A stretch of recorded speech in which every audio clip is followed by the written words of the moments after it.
His story is one of the most remarkable of any world leader. Few in history have endured oppression with such little rancour or overcome the oppressor with such little bloodshed. I, Nelson Rolihlahla Mandela, do hereby swear to be faithful to the Republic of South Africa.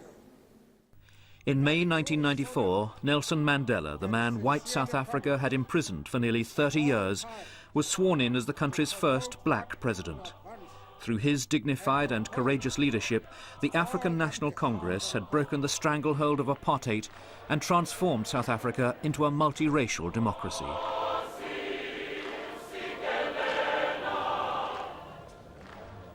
Nelson Mandela was born in 1918 in South Africa's Eastern Cape. He was the son of a tribal chief.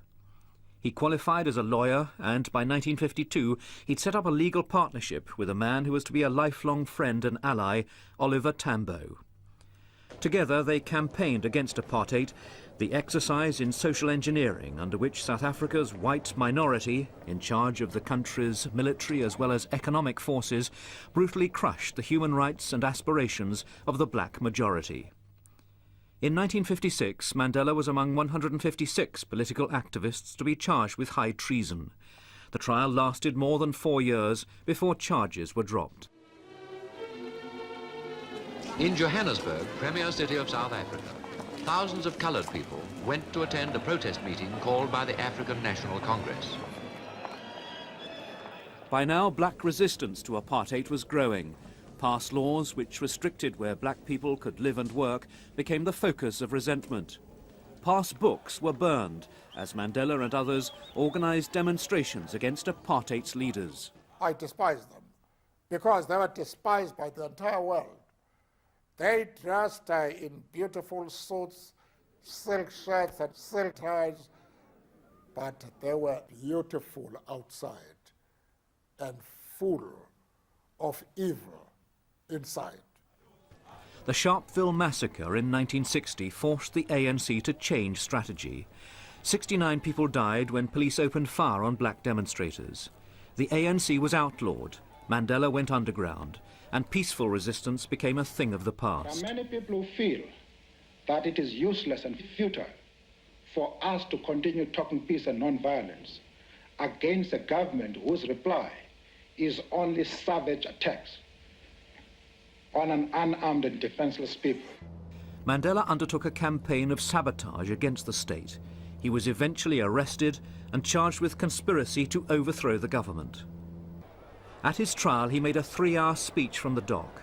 A tape of it was discovered later. This, his final plea for freedom and democracy for all South Africans, was to echo down the 27 years he was to remain a political prisoner. It is an idea for which I hope to live for and to see realized. But my Lord, if it needs be, it is an ideal for which I am prepared to die.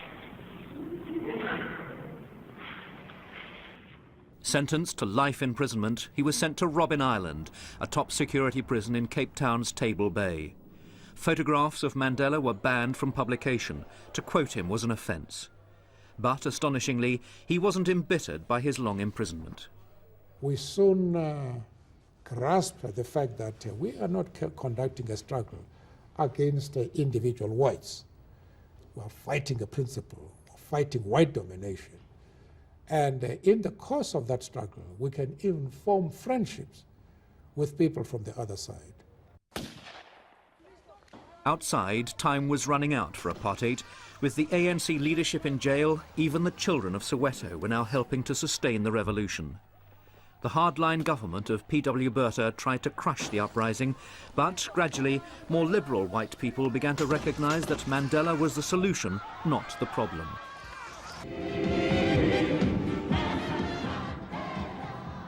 An international campaign was begun for the release of Nelson Mandela as, around the world, governments imposed sanctions on South Africa. In 1990, a courageous white leader, President F.W. de Klerk, announced that the ANC would be unbanned. That February, after 27 years of imprisonment, Nelson Mandela walked to freedom with his then wife Winnie at his side. Worldwide pressure had borne fruit. But hope soon turned to despair. Township violence left blacks fighting blacks. Mandela repeatedly appealed for peace. Take your guns, your knives, and your pangas, and throw them into the sea. Mandela's appeal was largely ignored. Black people were massacring each other, even as Mandela was negotiating a new democratic constitution. The country's first multiracial elections in 1994 resulted in a landslide victory for the ANC. Millions enjoyed their first taste of democracy. People from all races welcomed the vote as a new beginning for the country. The process of national reconciliation was helped by the Truth and Reconciliation Commission, which gave the victims of apartheid the opportunity to tell their stories and, in some cases, to confront their oppressors. What kind of man, listening to those moans and cries and groans, what kind of man is that? It was a painful process for everyone.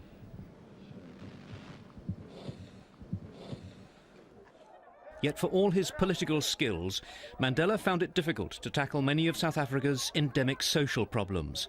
Chief among them were the acute shortage of affordable housing, the widespread poverty, and the scourge of AIDS. In December 1997, Nelson Mandela gave up the presidency of the African National Congress in favour of South Africa's Vice President Thabo Mbeki, who also succeeded him as head of state. Mandela was feted throughout the world, as here in London. But there'd been personal sadness. His long-time marriage to Winnie, once known as the mother of the nation, had ended following her involvement in the kidnapping and murder of a student activist. In 1998, at the age of 80, he married Graça Machel, the widow of the late president of Mozambique. It was a marriage which brought him personal happiness and helped him to enjoy the family life which had been denied to him by his long commitment to the struggle against apartheid. On the eve of the new millennium, Nelson Mandela had revisited the cell on Robben Island where he'd spent 18 of the 27 years he was imprisoned. He lit a candle to symbolise reconciliation. It was passed to an African child to represent that continent's hope for the future. A hope inspired by the life and ideals of one of the truly great leaders of our time, Nelson Mandela.